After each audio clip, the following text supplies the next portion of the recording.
Dans ce podcast, Nous allons voir comment apaiser son cœur avec le Coran. Subhanallah, alhamdulillah, la ilaha illallah. Subhanallah. Bienvenue sur le podcast Muslim Family Time. Moi, c'est Mohamed. et moi, c'est Leïla. Nous sommes mariés depuis plus de 15 ans. Quand je l'ai rencontré, j'étais encore au collège. Et à travers toutes ces années ensemble, nous avons appris comment construire une relation saine et apaisée. Ce podcast est sans tabou. Si tu te poses des questions sur la relation de couple, la parentalité, Ou juste ton bien-être en tant que musulman.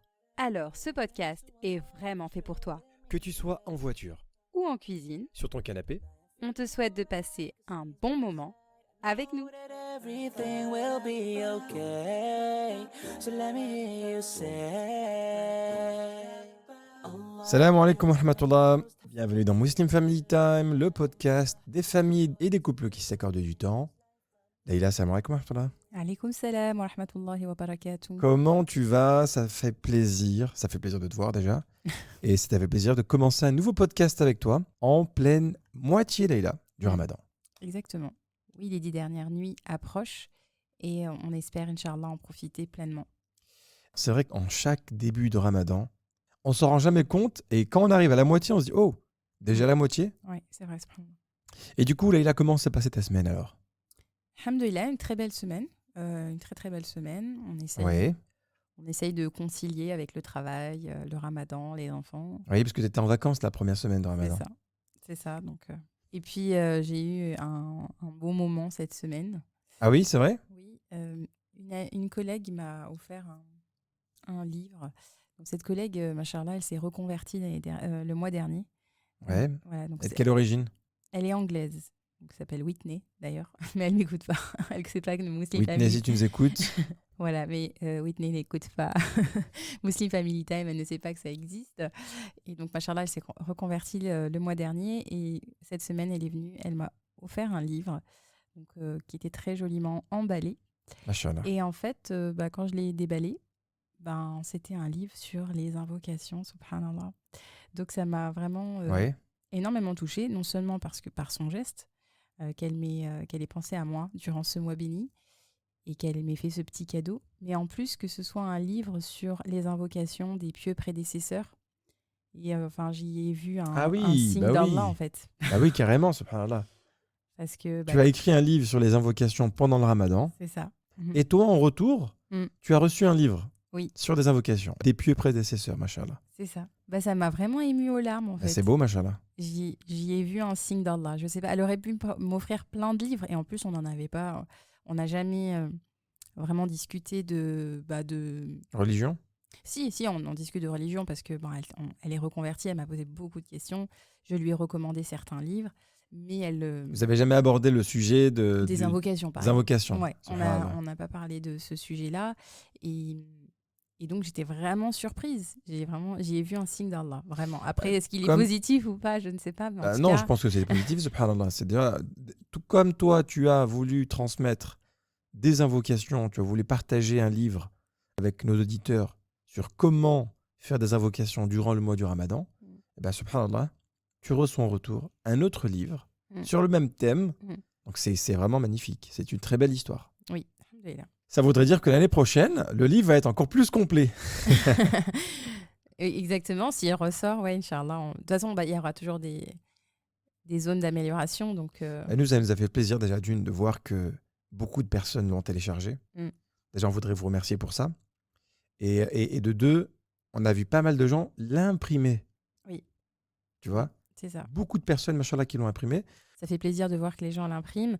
Après, on a reçu plusieurs commentaires des zones d'amélioration, des choses à améliorer éventuellement.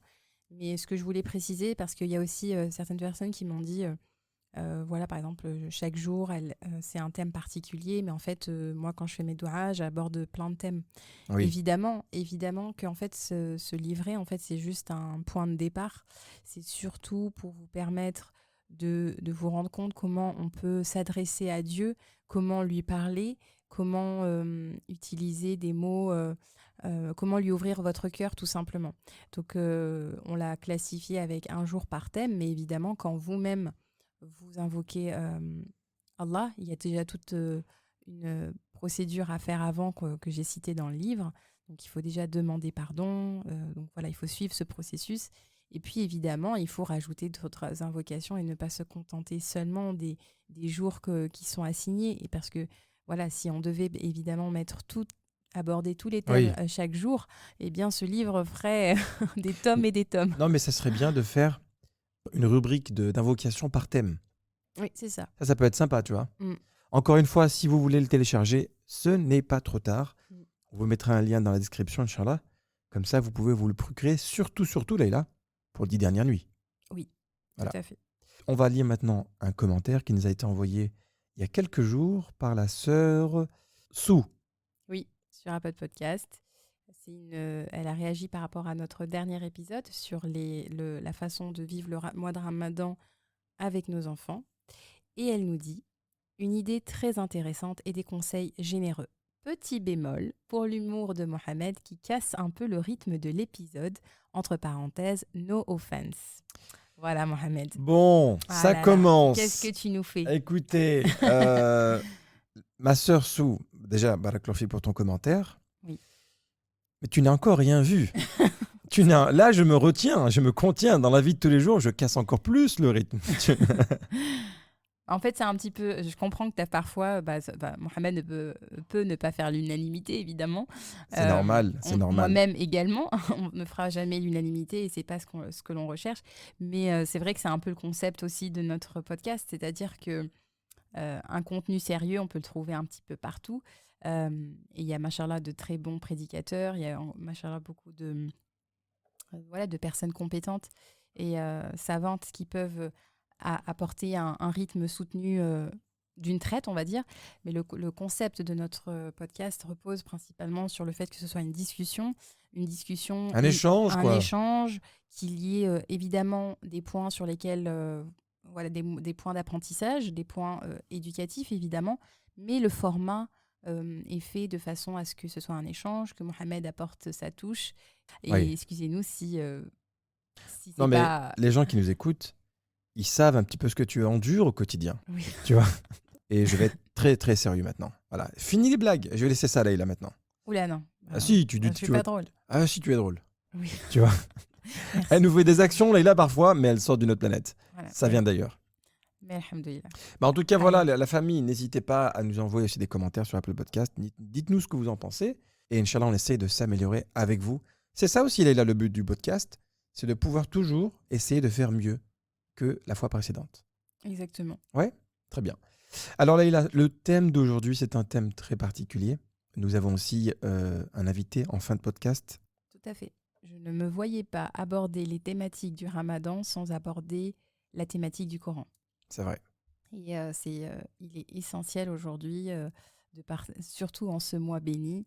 C'est vraiment le mois du Coran, c'est le mois de la révélation, du guide de notre vie. C'est vrai. Et subhanallah, ne pas le mentionner, ce serait quelque chose de dommage. Ce serait dommage de ne pas le mentionner, évidemment.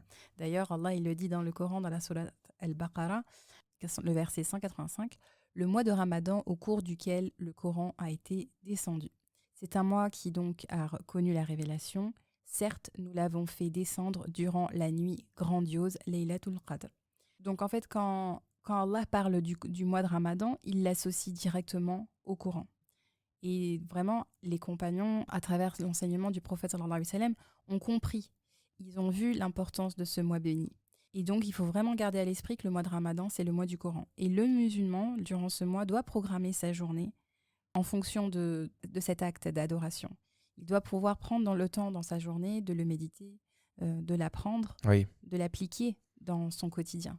Et d'ailleurs, notre invité va nous en parler en fin de podcast, Inch'Allah, pour nous sensibiliser à cette dimension de compréhension et d'application. Parce que c'est vrai qu'on pourrait se perdre très facilement dans la volonté de finir le Coran en entier dans sa lecture, dans sa mémorisation. Oui. Bien qu'il y ait de nombreux bienfaits, on oublie souvent qu'il doit être appliqué au quotidien. C'est vrai. Et donc, il faut que durant ce mois de Ramadan, il est très important que l'on quitte ce mois de Ramadan en ayant renforcé notre lien avec le Coran, en ayant renoué avec le Coran, que notre relation avec le Coran se soit renforcée durant ce mois béni. C'est vraiment un point de départ. Subhanallah. Et donc, c'est important vraiment d'en prendre conscience parce que, il faut le dire, le Coran possède de nombreux bienfaits, que ce soit pour nous ici-bas, mais aussi dans l'au-delà.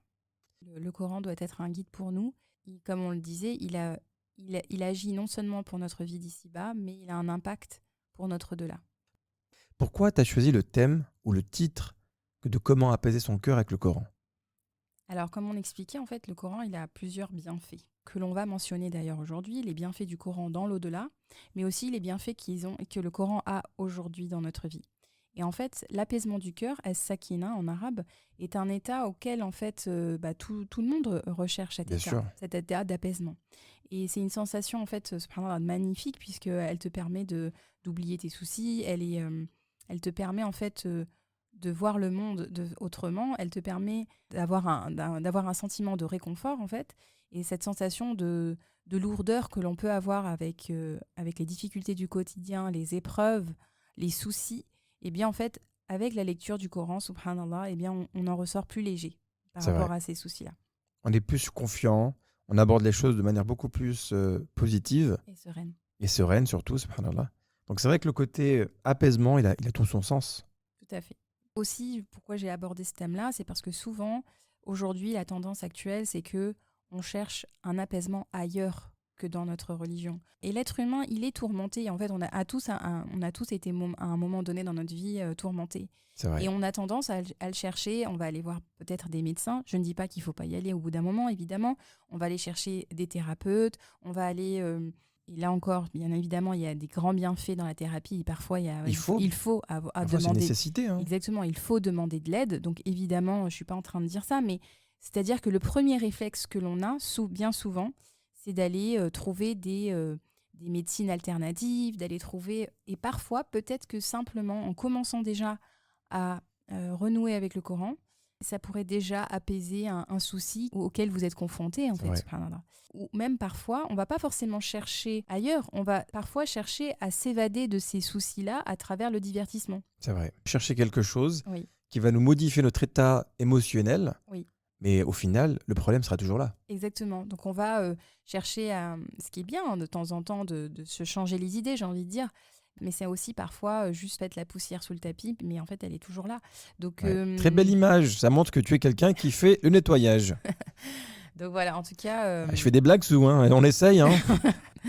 Je rigole. Tu l'as mauvaise encore, non? Non, pas le du cœur tout, pur, pas Mohamed, du tout, le cœur pur. pas du tout. Franchement, tranquille. je l'apprécie, la sœur. En tout cas, alhamdoulilah, moi je la remercie pour avoir pris le temps de nous avoir laissé un Mais bien commentaire. sûr, mais bien Parce sûr. que franchement, on se rend pas compte, mais la qualité, enfin la valeur du temps, de prendre son téléphone et d'écrire un message pour laisser un commentaire, qui soit positif ou négatif, ben moi j'en suis reconnaissante parce que vous auriez pu faire autre chose. Alors, Barakallahu c'est un fikoum cadeau. à tous et à toutes, franchement, totalement raison, Leïla.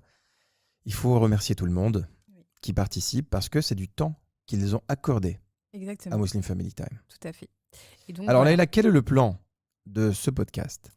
Alors, ce qu'on va faire dans un premier temps, c'est qu'on va évoquer les bienfaits du Coran dans l'au-delà. En quoi c'est un bienfait pour nous dans l'au-delà. D'accord. Et puis, dans un second temps, on va bien sûr parler des bienfaits du Coran ici-bas et notamment l'apaisement du cœur. Et ensuite, évidemment, on aura l'intervention de notre invité spécial, Inch'Allah, qui nous apportera son expertise.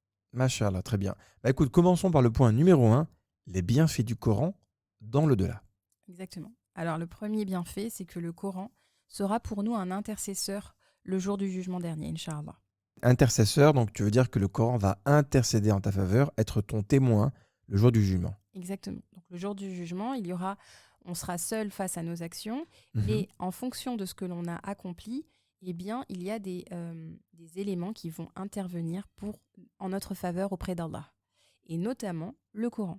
C'est-à-dire que le Coran, si vous avez une relation forte avec lui, viendra témoigner devant Allah de la relation que vous avez eue avec lui. Le prophète sallallahu alayhi wa sallam a dit dans un hadith, lisez le Coran, le jour de la résurrection, il viendra intercéder en faveur de celui qui le récite.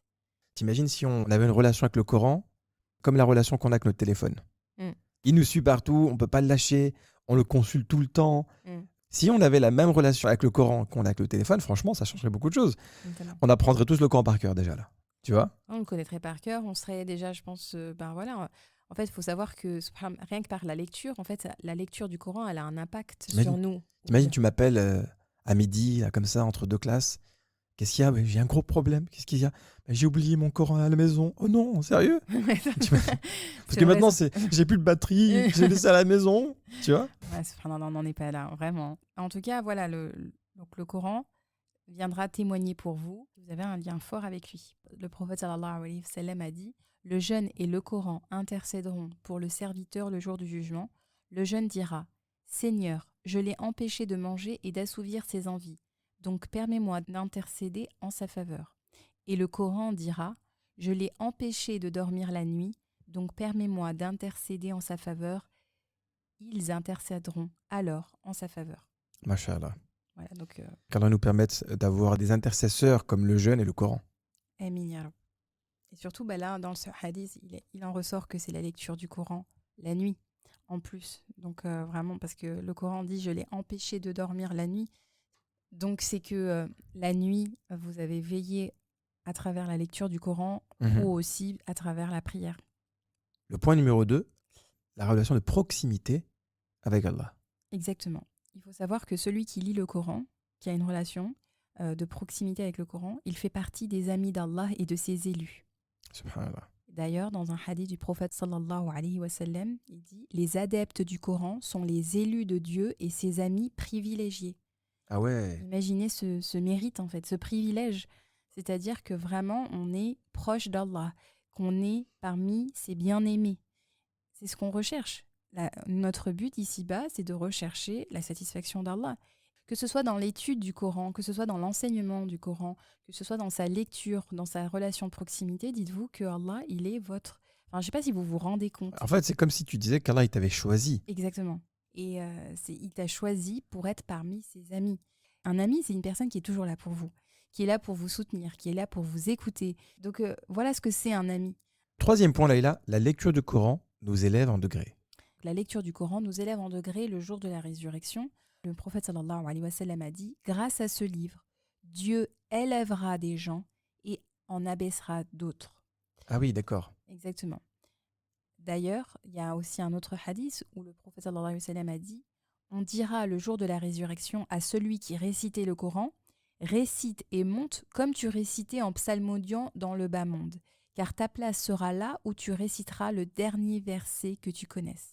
Donc là, c'est aussi par rapport à la mémorisation du Coran, puisque la personne qui aura mémorisé le Coran se verra élevée dans les plus hauts degrés du paradis, Inch'Allah, Mashallah. en fonction de la quantité de versets qu'elle connaît. Le quatrième point, la lecture du Coran apporte une récompense divine. Exactement. Le fait de lire le Coran, pour chaque lettre que vous lisez, vous obtenez une récompense. Le prophète sallallahu alayhi wa sallam a dit: celui qui récite le Coran avec habileté sera avec les anges scribes purs et nobles. Et celui qui récite le Coran avec difficulté aura 2 récompenses. Ah oui, mashallah. Ce Que tu récites bien ou que tu récites avec difficulté, tu es récompensé. Tout à fait. Tout à fait. On se rend compte de la rahma, en fait. C'est-à-dire que souvent, les gens ils vont dire: voilà, je galère à lire. Mais en fait, subhanallah, à chaque lecture que vous faites, vous êtes doublement récompensé. Parce que vous vous efforcez, vous ne lâchez pas, vous maintenez ce lien malgré la difficulté. Et donc, à travers la lecture, pour chaque lettre que vous lisez, vous avez 10 récompenses. Le prophète sallallahu alayhi wa sallam a dit: celui qui récite une lettre du livre de Dieu aura une bonne action qui sera décuplée. Je ne dis pas que Alif, Lam, Mim est une lettre, mais Alif est une lettre, Lam est une lettre et Mim est une lettre. Subhanallah, donc ça veut dire que pour chaque lettre, on a des bonnes actions. Voilà. En tout cas, c'est pour ça qu'il faut s'encourager, il faut se forcer, ne serait-ce que d'apprendre la langue arabe pour pouvoir lire le Coran en arabe, en fait. Parce que même si vous le lisez très doucement, imaginez la récompense divine que vous obtenez rien qu'à par la lecture. Mashallah. Très bien, Laïla. Donc là, maintenant, on vient de voir les bienfaits du Coran dans l'au-delà. On va passer au deuxième grand point sur les bienfaits du Coran ici-bas. C'est ça, exactement. Donc un des grands bienfaits ici-bas, c'est l'apaisement du cœur. Et donc le Coran est un remède pour les cœurs. Donc le point numéro 1, c'est l'apaisement du cœur par la lecture et par son écoute. Il faut savoir qu'en fait, on a tous des moments où notre cœur se sent lourd, perturbé, tourmenté. On a des difficultés, on a un sentiment où notre poitrine elle est resserrée. eh ben, ça peut être un problème qui est lié à un problème financier, ça peut être un problème relationnel que vous avez avec quelqu'un au travail, avec votre famille, un conflit avec un proche. Et tout ça, ça impacte en fait l'état de notre cœur et notre état aussi spirituel et notre état émotionnel. Et voilà, donc ça a un effet sur tout, notre quotidien, j'ai envie de dire. Et donc, souvent, certaines personnes, elles ont aussi parfois l'apparence de personnes qui sont très heureuses, qui ont tout pour elles, qui sont très heureuses, qui se sentent bien. Mais en fait, elles ont à l'intérieur, on a à l'intérieur l'état du cœur qui est complètement Dépressif. dépressif, j'ai envie de dire, voilà, où on a un état d'anxiété qui est présent. On a aussi, donc, et ça implique qu'on a des idées sombres, etc. Et donc, en fait, finalement, on se rend compte que tous les bienfaits de la vie d'ici-bas, tout ce que l'on peut posséder, tout ce que l'on peut avoir, ne comblera jamais le vide intérieur que l'on peut ressentir. Et ça se voit ne serait-ce qu'avec les stars qui ont tout. Bien sûr. Et combien d'entre elles se sont suicidées, combien d'entre elles sont dépressives, combien d'entre Oui. elles ont divorcé je ne sais combien de fois. Les célébrités qui, à chaque fois, essayent de trouver la chose qui va les rendre plus heureuses, qui va calmer en fait leur perpétuelle recherche de bonheur. C'est ça. Cette quiétude que tu viens mentionner, cet apaisement, on le retrouve que dans la religion. On le retrouve qu'auprès d'Allah. Exactement. Et avec les paroles d'Allah. Mm. Ce sentiment qu'on a lorsqu'on finit le tarawih, par exemple. Mm. On se sent bien. Mhm. Mais on a passé du temps à écouter le Coran, à méditer dessus. Mhm. Automatiquement, on se sent beaucoup mieux. Tout à fait. Et d'ailleurs, Allah le dit dans le Coran, dans la sourate Al-Isra, nous envoyons le Coran comme guérison et miséricorde pour ceux qui y croient. Et à travers le terme guérison, c'est une guérison pour l'âme, c'est une guérison pour le cœur, c'est aussi une guérison pour le corps. Parce qu'il y a des bienfaits, bien évidemment, à la lecture du Coran sur les maladies également. Et subhanallah, il y a de nombreux versets dans le Coran qui apportent du réconfort, qui apportent un soulagement face à nos difficultés. Les prophètes étaient les premiers à être éprouvés. Et ils étaient les premiers à chercher le réconfort auprès d'Allah. Ils ont eu des épreuves, si on doit mentionner, je ne sais pas, que le prophète Ayoub, qui a été éprouvé par la maladie, qui a été éprouvé par rapport qui a été rejeté. Si on pense aussi ne serait-ce qu'au prophète Ibrahim, qui a lui-même été jeté dans le feu, ça a été une première épreuve. Puis ensuite, il a été éprouvé parce qu'il a été rejeté par la société dans laquelle il était. Il a dû aussi il a été éprouvé parce qu'il n'a pas eu d'enfant pendant de nombreuses années. Il a été éprouvé parce que quand il en a eu un, et ben Allah lui a demandé de le sacrifier. Donc on ne peut pas dire que... Quand on voit toutes ces épreuves qui sont mentionnées dans le Coran, c'est un rappel pour nous. Tout à fait. Tu vois, ça nous rappelle que notre quotidien, il n'est rien comparé à ces épreuves que les prophètes ont eues. C'est vrai. Tu vois ? Non, c'est vrai. Moi, je me souviens d'une vidéo là, que j'avais vue récemment. Une femme en Angleterre qui écoutait le Coran, mais qui n'était pas musulmane, tu vois. Et elle était proche d'une mosquée, elle écoutait le Coran, elle disait « Mais qu'est-ce que c'est ? C'est trop beau !»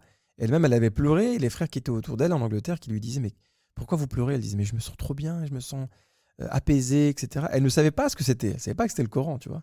C'est à la fin qu'ils lui ont dit « Écoutez, c'est les paroles de Dieu. » Elle était vraiment bouleversée, subhanallah. Si vous tapez juste sur YouTube femme anglaise écoute le Coran, vous allez la trouver. Et elle est assez incroyable, quoi.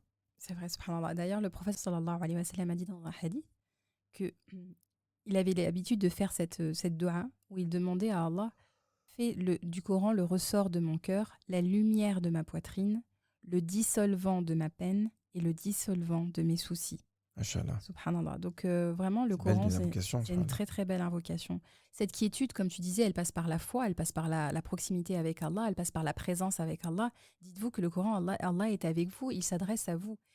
Mais c'est vrai que parfois, on ne se rend pas compte que le Coran est un message qu'Allah nous envoie. C'est comme si, imagine, maintenant je te disais, Dieu il t'a envoyé un SMS, à toi précisément. Tu vas être comme une folle, tu vas dire, c'est pas possible. Je vais lire cet SMS. Dieu il t'a envoyé un livre. Et d'ailleurs, dans un verset du Coran, Allah il dit « Ceux qui ont cru et dont les cœurs se tranquillisent à l'évocation d'Allah. Certes, c'est par l'évocation d'Allah que se tranquillisent les cœurs. » Donc vraiment, subhanallah, dans ce verset, on comprend que la lecture du Coran, c'est une forme d'évocation. D'ailleurs, l'imam An-Nawawi lui-même disait « La meilleure évocation, c'est la lecture du Coran. » Donc vraiment, c'est une forme de dhikr, c'est une forme de ibada, c'est une forme d'adoration. Dans ce verset que tu as cité juste avant, le mot cœur, il est mentionné 2 fois, Mm. et le mot tranquilliser, 2 fois. il est mentionné 2 fois également. Mm. Tu vois? Subhanallah. Le mot évocation, il est aussi mentionné 2 fois. Mm. C'est-à-dire qu'en fait, dans les 2 sens, ça ne peut que correspondre au même résultat. Mm. Tu vois? Les cœurs se tranquillisent avec l'évocation d'Allah. L'évocation d'Allah te donne comme résultat que ton cœur va être tranquillisé. Exactement. Tu vois? Subhanallah. Subhanallah. Oui, parce que voilà, le Coran apporte le bonheur. C'est la clé du bonheur, elle réside dans le Coran. Vous avez l'impression d'être un peu perdu dans votre vie, vous avez l'impression d'être un peu tourmenté. Posez-vous la question de comment est votre relation avec le Coran. Mm. Vous verrez que très souvent dans notre vie, le plus on s'éloigne du Coran et le plus dans notre vie on est un peu perdu. Parce que le Coran, il t'apporte justement ce bonheur, il t'apporte ce calme intérieur, cette paix qui n'a pas de prix. Alors, deuxièmement, donc on a dit donc, que l'apaisement passe par la lecture du Coran. Et l'apaisement, il passe aussi dans un deuxième temps parce que le Coran est un guide, c'est un mode d'emploi. Il faut le voir, donc le Coran est une guérison, mais c'est aussi un guide pour nous et un mode d'emploi. C'est dans la compréhension, dans la méditation et l'application du Coran que se trouve le remède. C'est vrai. Toutes les réponses que l'on cherche face à nos difficultés se trouvent dans le Coran. Ça demande que nous l'étudions, ça demande qu'on le comprenne. Parce que c'est vrai on peut facilement lire la traduction du Coran en essayant de comprendre. Et d'ailleurs, notre invité, Inch'Allah, qui va être présent avec nous en fin de podcast, c'est ça en fait son métier. C'est de pouvoir nous faire comprendre le sens des versets. Exactement. Parce que la compréhension, elle passe, comme tu le disais si bien, par la compréhension du contexte, par la compréhension linguistique. La langue arabe, la richesse de la langue arabe, elle est infinie, masha'Allah, et elle est vraiment remarquable, et notamment dans le Coran. Et d'ailleurs, je me souviens toujours, j'avais une enseignante d'arabe quand j'étais au lycée. Elle était d'origine maghrébine, mais elle n'était pas musulmane. Elle se revendiquait pas du tout musulmane. D'accord. Et en fait, elle disait que le Coran, malgré le fait qu'elle soit pas musulmane, elle disait que pour elle, c'était remarquable dans sa qualité linguistique. Elle était fascinée par la langue arabe. Alors qu'Allah la guide, Inch'Allah, je sais pas si... Amin. Amin. Amin, on lui souhaite ça. Hein. Mais nous, on lui disait, mais comment vous pouvez être... Et elle nous en parlait tout le temps. Et elle nous disait d'ailleurs que sa sourate préférée, c'était la sourate Maryam. Elle n'est pas musulmane. Elle n'était pas musulmane. Et elle Ah disait, ouais. elle disait, ma sourate préférée, c'est la sourate Maryam.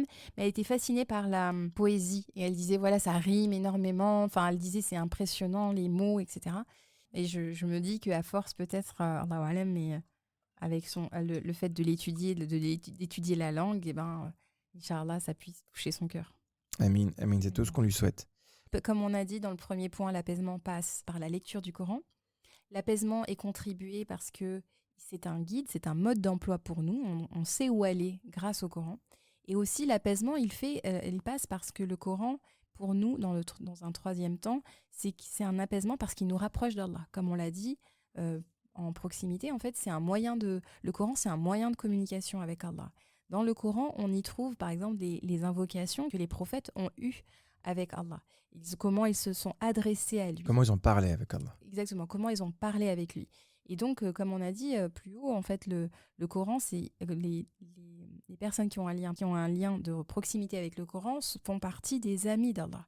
Et cette proximité, cette relation solide que vous entretenez avec le Coran, eh bien, elle va vous permettre d'accroître votre amour pour Allah. Cet amour va vous apaiser. En fait, normalement, quand on aime quelqu'un, on se sent en sécurité avec cette personne. On se sent on a envie de lui parler tout le temps. On a envie de lui parler tout le temps. On se sent en confiance. On aime sa présence. On aime être avec cette personne. On aime passer du temps de qualité avec cette personne. On aime faire des podcasts avec cette personne. Voilà, je suis tout à fait d'accord avec toi, Leïla. Voilà. On aime se retrouver avec cette personne et on cherche cette compagnie. On cherche ces moments parce que quand on est au contact de cette personne, on se sent bien. On a un sentiment. En plus, d'ailleurs... Je suis d'accord avec toi, bien sûr. Même physiologiquement, on a la sécrétion d'ocytocine parce qu'on se sent bien, en fait. C'est vraiment un impact réel et physique. L'hormone du bonheur. L'hormone du bonheur, exactement. On se sent bien. Eh bien, imaginez si on avait ce sentiment avec le Coran, avec le fait qu'on se dise... Ah ben je recherche ce moment, vite je rentre chez moi, comme tu dis, vite il faut que je rentre chez moi, je dois lire mon Coran, ça va me faire du bien, vite j'ai envie de le retrouver, il m'a manqué aujourd'hui, vite. Ouais. En fait, même dans l'amour, quand on aime quelqu'un, aussi on parle de cette personne, on parle à combien on admire cette personne, donc elle fait partie de nos sujets de conversation, donc Imaginez qu'on transpose ça avec le Coran et en fait, subhanallah, eh bien, on n'en serait pas là aujourd'hui en tout Ouais. cas. Ce que je veux dire, c'est qu'on serait pas, l'état de la communauté ne serait pas le même si on avait le même rapport. Je vais te donner un exemple. Mm. Imaginons que vous partiez au travail ou à l'école ce matin et que vous avez oublié votre téléphone. Toute la journée, vous êtes sans votre téléphone. D'accord ? Imaginez cet instant quand vous allez rentrer chez vous et prendre le téléphone durant la première minute. Tu vois ce plaisir que tu as là ? Quand tu vas l'allumer, il y a toutes les notifications qui vont faire tout. Bah, tu vois, tu es contente. Ouais. Eh ben, est-ce que ce moment de plaisir qu'on a en retrouvant notre téléphone, est-ce qu'on a la même chose quand on prend le Coran ? Il faudrait qu'on puisse retrouver cette même sensation. Et ce rappel que tu fais là, il est primordial. On est en plein milieu du mois du Ramadan. On devrait normalement être beaucoup plus présent avec le Coran. Tout à fait. D'ailleurs, Laïla, je me souviens qu'il y avait une page dans le e-book, si je ne me trompe pas, c'était le jour 7, Oui, c'est ça. où tu avais mis des invocations uniquement pour le Coran. Tout à fait. Alors, attends, laisse-moi la retrouver rapidement. Tac, tac, tac, voilà, elle est devant moi, là, ça y est, je la vois. Mhm. Et donc, tu avais mis, vraiment, machallah, c'était une page totalement dédiée au Coran. Donc, ceux qui l'ont déjà téléchargé, vous savez de quoi on parle. Ceux qui ne l'ont pas encore fait, eh ben, vous allez le trouver en page numéro 17. C'est justement le jour 7. Tout à fait. Tu voudrais en dire quelques-unes ? Oui, par exemple. Je vais lire la première déjà. Oh Allah, nous avons décoré nos maisons avec ton livre, mais nous avons échoué à en orner nos cœurs. Oh Allah, le plus grand miracle et la plus grande bénédiction que tu as accordé à cette Oumma est le Coran.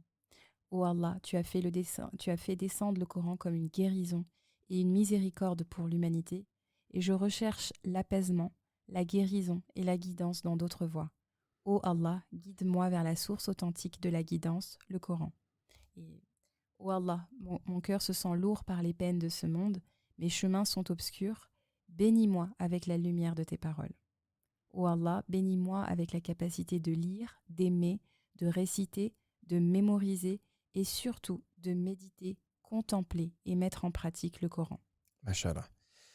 Que des belles invocations, Leïla. Machallah. Je rappelle à tout le monde, évidemment, que vous pouvez le trouver dans la description de ce podcast. Il y a encore 15 jours d'invocations. Alors évidemment, maintenant, nous allons passer à l'invité spécial, Leïla. C'est le frère Abdelkarim du projet Vivre le Coran. Expert dans le domaine du Coran. Il a fait des études pour ça. Il a été qualifié, machallah. Qu'est-ce qu'on fait, Leïla ? On l'appelle ? C'est parti. Allez, il n'est pas très tard. On va prendre notre téléphone tout de suite et on va contacter le frère Abdelkarim. Allez, c'est parti, bismillah.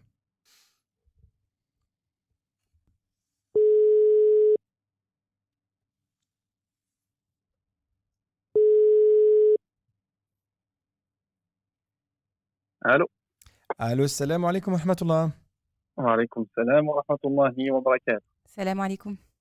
Wa alaykum salam wa rahmatullah. Bienvenue à toi, mon frère Abdelkarim, dans Muslim Family Time. C'est une première. C'est exact. Et merci à vous de m'avoir invité. Écoute, le plaisir est pour nous, machallah. On est très, très heureux de t'accueillir dans ce podcast sur comment apaiser son cœur avec le Coran. Et on s'était dit, en préparant cet épisode avec Leïla, que, machallah, tu étais la bonne personne, le bon invité. Oui, machallah. Inch'Allah, j'espère confirmer votre supposition. Alors, pour les personnes qui ne te connaissent pas, Abdelkarim, je vais brièvement te présenter. Donc, tu es enseignant dans le Coran et tu es le fondateur du projet Vivre le Coran. Mm-hmm. Tu fais aussi partie de l'Institut Maïdars, dans lequel tu enseignes le tafsir, l'explication du Coran, et la sira, donc la vie du prophète sallallahu alayhi wa sallam. Mm-hmm. Tu as aussi un projet, la New Muslim Academy, un projet qui est dédié aux nouveaux convertis et dans lequel tu enseignes différentes matières.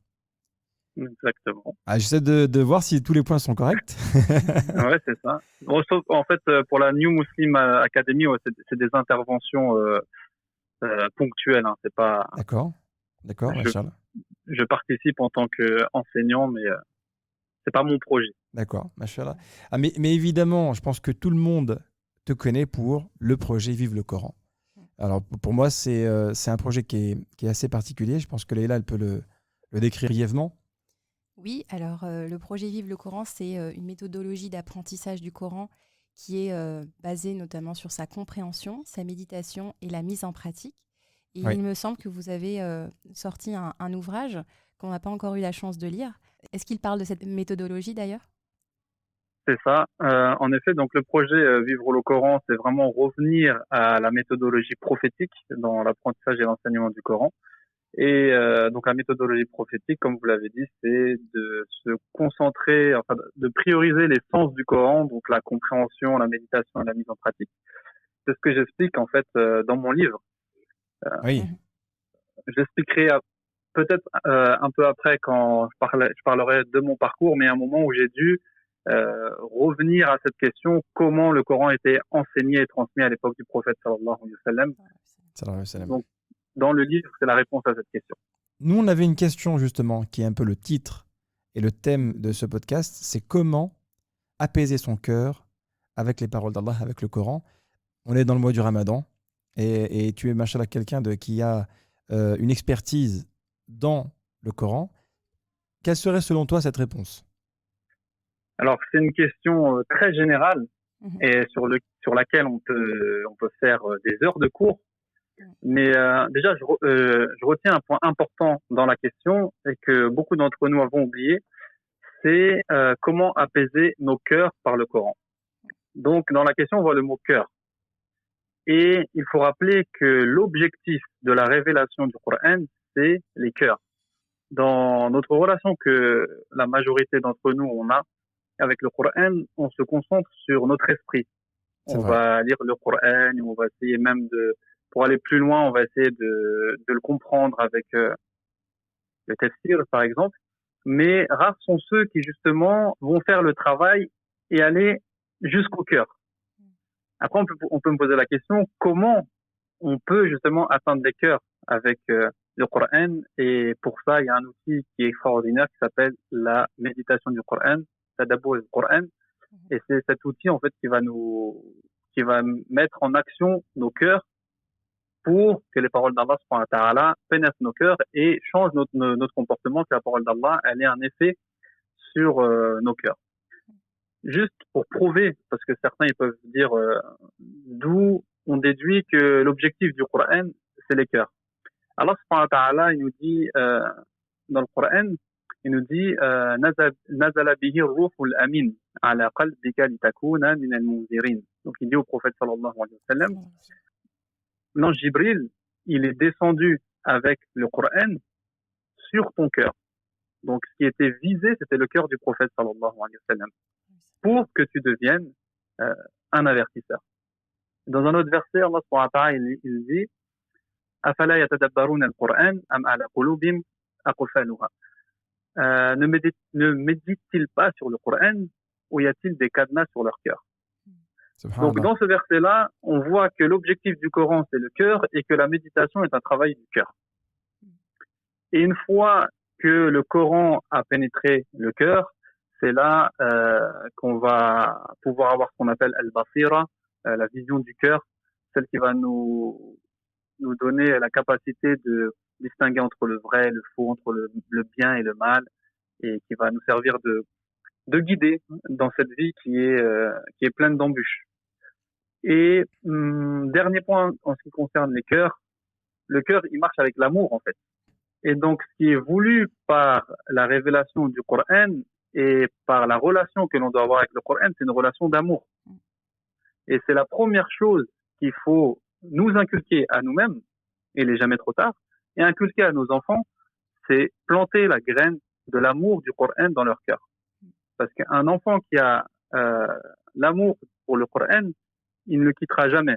Alors qu'un enfant qui l'apprend pour l'apprendre, sans savoir pourquoi, sans avoir d'amour pour le Coran, un jour ou l'autre, en général, il le délaisse. Et surtout cette période-là, dans la période de préadolescence, adolescence, on voit beaucoup de nos jeunes qui délaissent les cours de Coran, qui délaissent les cours d'arabe, parce qu'ils sont occupés à autre chose. Et pour certains, ils reviennent à l'âge de 18 ans ou 20 ans, mais pour la grande majorité, malheureusement, on les a perdus parce que d'après mon expérience, enfants, on n'a pas su mettre l'amour du Coran dans leur cœur. Subhanallah. Tu as totalement raison, Abdelkarim, mais moi justement, je voulais rebondir sur ça. Ça pourrait être même une très bonne transition sur Vivre le Coran, sur le projet Vivre le Coran. C'est qu'effectivement, peut-être que dans notre méthode d'apprentissage que l'on a eue à travers les mosquées, à travers notre éducation, etc., on a peut-être mis l'accent parfois trop sur le côté apprentissage, le côté il faut apprendre tant de hizb, il faut faire tant de pages par jour, au détriment d'une certaine connexion, d'une certaine méditation avec le Coran. Une certaine spiritualité, exactement. Voilà. Donc on a privilégié. Après, je pense que c'est une étape par laquelle on devait passer, et c'est une étape qui a quand même apporté beaucoup de bien, parce qu'on est passé d'une génération qui n'avait aucune relation avec le Coran à une génération quand même qui s'est rapprochée du Coran, qui sait lire le Coran, qui pour certains ont mémorisé le Coran, donc c'est pas rien non plus. C'est vrai. On va pas critiquer tout le travail qui a été fait par les générations précédentes, mais je pense que maintenant nous sommes prêts à passer à l'étape supérieure, qui est l'étape des sens du Coran, c'est-à-dire de privilégier la qualité à la quantité et de travailler vraiment sur une compréhension, une méditation et sur une mise en pratique du Coran. Et pour revenir au sujet, c'est ça qui va vraiment apaiser nos cœurs. Exactement. Parce que notre relation avec le Coran, on peut la diviser en deux parties, en deux catégories. Il y a une relation qui va concerner les récompenses, donc tout ce qui est lecture du Coran sans compréhension, perfection des lettres de tajwid, mémorisation, ce sont des choses par lesquelles nous sommes récompensés. D'accord. Mais il y a la deuxième catégorie qui est les effets du Coran sur nous. Quand je parle d'effets du Coran, c'est l'amélioration du comportement, le délaissement des péchés, améliorer nos adorations, que ce soit au niveau qualitatif ou quantitatif. Et toutes ces choses-là, en fait, ce sont le résultat de l'étude du Coran, de sa compréhension et de sa méditation. C'est vrai que, subhanallah, aujourd'hui, on peut dire que beaucoup de personnes, quand elles sont tourmentées, elles vont se diriger vers des thérapies, des choses comme ça, mais on n'a pas forcément le réflexe de voir en fait en quoi le Coran peut nous apaiser et nous donner les solutions. C'est vrai, et on sait tous, et on demande à n'importe quel musulman, quelle est la solution à ton problème? Est-ce que la solution à ton problème se trouve dans le Coran? Il va nous dire oui, elle va nous dire oui. Mais est-ce que nous, on arrive à justement lui trouver la solution, lui apporter la solution à son problème à partir du Coran? Oui, ça c'est une autre chose. Voilà, parce que c'est difficile pour une personne, surtout si elle est francophone, justement, elle peut se poser la question, comment avoir accès au sens du Coran, comment avoir accès au trésor du Coran et aux effets du Coran. Il y en a beaucoup qui ont plein de blocages, plein de fausses croyances. Je suis pas arabophone, je peux pas comprendre le Coran c'est trop difficile, le Coran c'est un livre qui se mémorise, mais la compréhension c'est secondaire. Donc on a un travail à faire, nous, en tant que professeurs et imams, prédicateurs, d'apporter justement les clés qui vont ouvrir ou qui vont apporter des solutions aux gens. Machallah. En parlant de clés, justement, Abdelkarim, est-ce que tu peux nous en dire un peu plus, justement, sur le projet Vivre le Coran? Alors, le projet Vivre le Coran, il a pour but d'apporter un équilibre entre l'étude des mots du Coran et des sens du Coran. Comme je le dis, donc les mots du Coran, c'est lecture, mémorisation, étude des règles de tajwid. Ce sont des choses importantes, mais qui ont pris trop de place par rapport au sens du Coran, qui sont compréhension, méditation et mise en application. Alors que les mots du Coran, ce sont des moyens qui doivent nous amener à arriver à pratiquer le Coran. Et là, donc nous, dans notre relation, et ça c'est un phénomène qui est mondial, on a privilégié l'étude des mots du Coran au détriment des sens du Coran. Donc moi, j'essaye avec le projet Vivre le Coran d'équilibrer. Ok, les mots du Coran c'est important, mais les sens du Coran c'est plus important. Donc d'équilibrer la balance en apportant une méthodologie qui ne va pas se concentrer sur la mémorisation du Coran, mais qui va se concentrer sur la compréhension, la méditation et la mise en pratique. Mais ça n'exclut pas la mémorisation. C'est-à-dire qu'une personne, une fois qu'elle a fait ça, elle est invitée à mémoriser. Et sa mémorisation sera plus rapide, beaucoup plus simple, parce qu'elle aura compris ce qu'elle mémorise. Inch'Allah. C'est vrai qu'on t'a connu sur les réseaux sociaux, via Instagram, Abdelkarim, et notamment via ton compte Vive le Coran. Et on a vu que tu proposais, machallah, régulièrement des challenges, tu proposais des formations qui, justement, allaient dans ce sens de se rapprocher des paroles d'Allah avec une méthodologie très particulière. Et nous, c'est ce qui nous a plu, en fait, dans cette approche avec Leïla. On s'était dit que, tiens, c'est intéressant. Et lorsqu'on a regardé ta formation de plus près, ben, on s'est dit que c'est accessible, c'est à la portée de tous. Il ne faut pas croire que parce qu'on n'est pas arabophone, ben, du coup, on est exclu.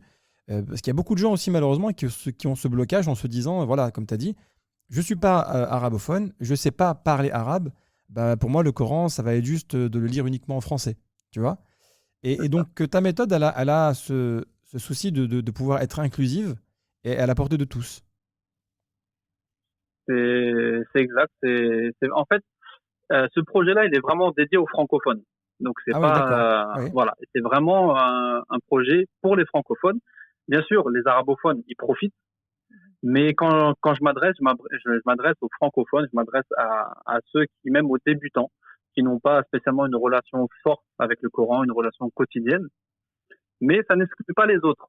Dans ma formation, parmi les élèves, j'ai des étudiants, j'en ai qui ont mémorisé le Coran entièrement, j'ai des professeurs. D'ailleurs, il y a pas mal de professeurs qui, suite à la formation, ont changé complètement leur méthodologie d'enseignement Ah oui, pour machallah. suivre la méthodologie, ouais, alhamdoulilah. Ah, c'est bien ça, Et, machallah. et c'est juste, en fait, je veux, sur le terme ta méthodologie, en fait, c'est pas ma méthodologie, c'est simplement, déjà, on essaye par ce travail-là de se rapprocher au maximum de la méthodologie prophétique. Donc, ce qui se passait à l'époque du prophète sallallahu alayhi wa sallam.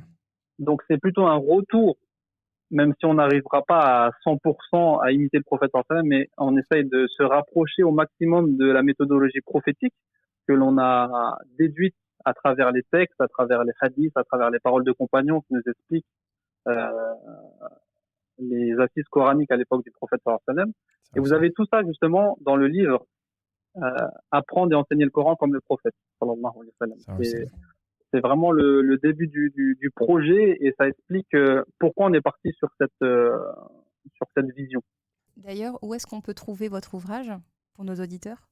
Où est-ce qu'ils peuvent le trouver? L'ouvrage, il est disponible sur Amazon, il est disponible dans différentes librairies musulmanes, telles que Al-Bayyina, telles que Une fois de plus, sur Instagram, sur pas mal de librairies musulmanes. Ah, et sur Amazon également. Ouais. S'il est sur Amazon, Leïla, c'est bon.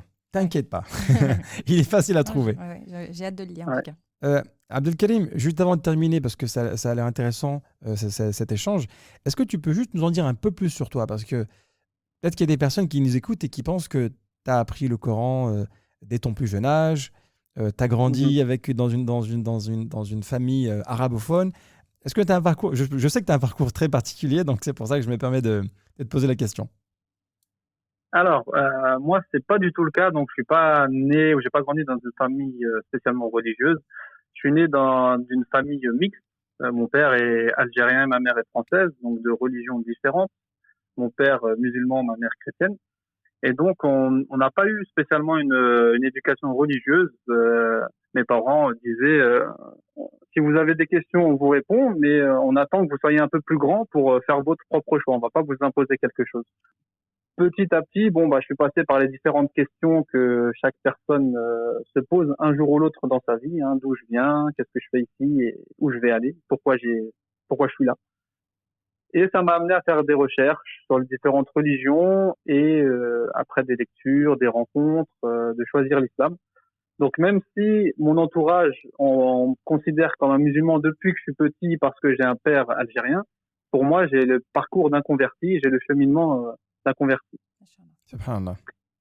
Et donc par la suite, j'ai compris que, en fait, moi, très tôt, même dans différents domaines, j'aime lire en fait, j'aime me renseigner. Et donc j'ai fait pas mal de lectures sur l'islam et je me suis rendu compte que la langue arabe c'était un outil indispensable pour celui qui voulait aller plus loin. C'est vrai. Donc j'ai pris des cours dans des mosquées en premier. Comme les cours étaient souvent interrompus, je me suis inscrit à l'université. Et comme je travaillais à l'université, je passais également d'autres diplômes en même temps, j'ai pas pu bien me concentrer, donc j'ai décidé de partir en Égypte, de voyager. Ah oui, machallah. Ouais, et j'avais décidé de partir 1 an, juste pour acquérir les bases en langue arabe. Au bout d'1 an, je me suis aperçu qu'il y avait encore beaucoup de choses à apprendre, donc j'ai enchaîné une deuxième année. Et au bout, quand je dis arabe, c'est voilà, j'étais parti pour la langue arabe et la mémorisation du Coran. Là, je parle bien de Ah mémorisation du oui, Coran, d'accord. parce que voilà, c'était un objectif que je m'étais donné, qu'on m'avait donné en fait. Hein, c'est il faut mémoriser le Coran. Donc ok, bah j'y vais, je fais de l'arabe et je mémorise le Coran. Et donc au bout de ces 2 ans, on m'a conseillé de continuer parce que maintenant j'avais acquis un outil qui est la langue arabe, mais c'est pas le but ultime en fait. Ça reste un moyen la langue arabe. Donc je me suis inscrit à l'université d'Al-Azhar et j'y ai passé 4 ans pour obtenir une licence en droit islamique. Mashallah. Et c'est de là où j'ai découvert plus précisément l'étude du tafsir, l'étude de la sira, qui sont mes matières préférées par rapport au lien qu'il y a vraiment étroit entre les deux. Donc, je suis resté 7 ans. En tout, mon programme, il a duré 7 ans. Et j'ai pas atteint mon objectif, hein, de mémorisation du Coran. Ah oui, Et pire d'accord. que ça, je sentais un malaise dans mon apprentissage, en fait. J'apprenais des pages, je révisais, mais voilà, pas d'effet sur moi, pas de changement, j'étais pas devenu le compagnon, quoi, que je pensais que plus tu mémorises du Coran, plus tu te transformes en compagnon. Ça, c'est le rêve ultime. Voilà. Mais non, ça n'a pas eu cet effet, donc, remise en question, sentiment d'hypocrisie, bref, je suis passé par des périodes un peu troubles qui m'ont fait arrêter totalement la mémorisation du Coran. Ah oui, Et d'accord. ah oui, parce que Shaitan, il rentre par ces différentes brèches et il te dit, ouais, ça sert à rien, t'apprends, mais voilà, c'est mieux, fais rien, etc. Bref, je suis passé par et aussi on est occupé par l'université, plein de livres à lire, plein de choses à mémoriser, donc C'est vrai, c'est pas c'est facile. vrai. Et ensuite, j'ai discuté avec pas mal de professeurs, pas mal de chouyours de ce mal-être, hein, que je ressentais. Il y en a un qui m'a fait comprendre que le problème venait pas de moi, que le problème il venait pas du Coran, mais que le problème il venait de la méthodologie en fait. C'est vrai. Que la méthodologie qui était appliquée, que je suivais depuis tant d'années, bah c'était pas la bonne et c'est pas étonnant que je sois tombé dans cette Ah oui, c'est vrai, c'est vrai. Parce que la méthodologie, elle change tout au final. elle change tout et en fait, je me suis rendu compte que quand j'ai commencé le projet Vivre le Coran parce que le mal-être que j'ai ressenti en tant qu'étudiant, je l'ai ressenti en tant qu'enseignant également. Quand je suis rentré en France et que j'ai enseigné le Coran selon la méthodologie traditionnelle, bah, je voyais que les adolescents, les enfants, ils étaient capables de réciter une sourate, mais juste après, ils pouvaient réciter les chansons de rap, ils pouvaient insulter les Ouais. gens, bref, il y avait pas de... Et donc, grosse remise en question, grosse recherche. J'ai été mentoré, on va dire, par un docteur égyptien qui lui travaille depuis des années sur un projet qui s'appelle Al-Qur'an Ilm wa Amal. Et c'est lui, en Mashallah. fait, qui m'a guidé sur l'écriture de mon livre. Il m'a dirigé vers une bibliographie, il m'a dirigé vers des cours à écouter, etc. Et voilà, et petit à petit, le livre, il est sorti, je savais où je voulais aller. Et donc, je voulais en faire profiter le public francophone. C'est pour ça que j'ai expliqué cette méthodologie dans le projet Vivre le Coran. On sent que c'est une histoire entre toi et le Coran, Abdelkarim, mais c'est une très très belle histoire. Comme tu l'as rappelé au début, c'est une histoire d'amour en fait, parce que il faut mettre C'est ça. l'amour entre nous et le Coran. La méditation avec le Coran, c'est ça qui en fait va nous rapprocher et va nous donner cette certaine proximité, Leïla, avec le Coran. Tout à fait. Voilà. Et c'est vrai, en fait, j'avais jamais pensé ça, mais quand tu me parles de relation d'amour, c'est comme si en fait le Coran et moi on se connaissait pas avant. Je l'ai connu, je suis tombé amoureux. Après, on s'est disputé, donc on s'est séparés un petit peu. Et après, on s'est retrouvés sous une bonne relation. L'essentiel, c'est de toujours y revenir, alhamdoulilah. C'est vrai. Subhanallah. Et alhamdoulilah, en fait, avec cette épreuve, avec toutes cette chose-là, bah, ça fait profiter un maximum de personnes. Et croyez-moi que beaucoup de musulmans francophones sont dans la situation dans laquelle j'étais il y a quelques années. Et même des gens qui ont mémorisé le Coran entièrement, et même des professeurs qui enseignent le Coran depuis des années, ils ressentent et ils comprennent tout de suite le message que je veux véhiculer par rapport à vivre le Coran. Subhanallah. Écoute, Abdelkarim, on espère vraiment que les personnes qui ont écouté cet épisode vont en tirer profit. Évidemment, nous, On te remercie et d'avoir participé à cet échange. Oui, machallah, vraiment. Alhamdoulilah, je suis désolé, j'ai un peu monopolisé la parole. Non, du tout, c'est Pas un du vrai tout. plaisir, machallah. Pas du tout, Mais franchement. comme c'est un sujet qui me tient à cœur, je peux rester et parler des heures. Bah Oui, oui, c'est machallah. normal. C'est tout à fait normal. Machallah. On parle de ce qu'on aime. Exactement. Quand on aime Exactement. quelque chose, on peut en parler pendant des heures et ça se voit que tu as cet amour et cet engouement, machallah, dans ton cœur. On va mettre tous les liens, évidemment, si vous avez des questions, on va mettre tous les liens dans la description pour que vous puissiez, Inch'Allah, rester en contact avec le frère Abdelkarim. Quant à nous, on te remercie, Père, Merci à vous. et on te souhaite, Inch'Allah, de passer les 2 dernières semaines de Ramadan en compagnie de ta famille, que tout se passe bien Inch'Allah. pour toi, Inch'Allah, et pour ta relation avec le Coran. Inch'Allah. Amin ya Rab. Et je vous souhaite la même chose. Barakallahu Allah ybarik fikum. fik, Abdelkarim. Merci, comme el baraka. À très vite. Salam alaikum wa rahmatullah. Salam alaikum. Alaykoum salam. Bah, écoute, Léla, c'était vraiment un super épisode. Moi, j'ai beaucoup aimé l'échange avec le frère Abdelkarim. Oui, machallah. On a toujours des super intervenants, alhamdoulilah. Voilà, tu prenais des notes pendant qu'il parlait, machallah, c'était super intéressant. Mm. Alors, Leïla, quel est le sujet de la semaine prochaine? Alors, le sujet de la semaine prochaine, Inch'Allah, ce sera comment, puisqu'on va rentrer dans la dernière, on sera à la 3e semaine du mois de Ramadan. Oui, déjà, ça passe très vite. Voilà. Eh bien, on commencera à parler de comment conserver l'ambiance, j'ai envie de dire, les bienfaits de ce mois béni tout au long de l'année. Inch'Allah, comment conserver ces habitudes, cette proximité avec Allah durant l'année. Cette atmosphère du Ramadan, comment la transposer sur toute l'année? Exactement. Waouh, et t'as déjà préparé le podcast? Oui. Leïla, merci beaucoup. Allah ybarik fik. On vous souhaite évidemment de passer une très bonne semaine. Qu'Allah vous récompense, qu'il vous protège, qu'il vous donne une excellente relation avec le Coran. On vous dit à très bientôt la famille, on vous aime. C'était le podcast numéro 39. À très bientôt, Inch'Allah. Salam alaikum wa rahmatullah. Salam alaikum.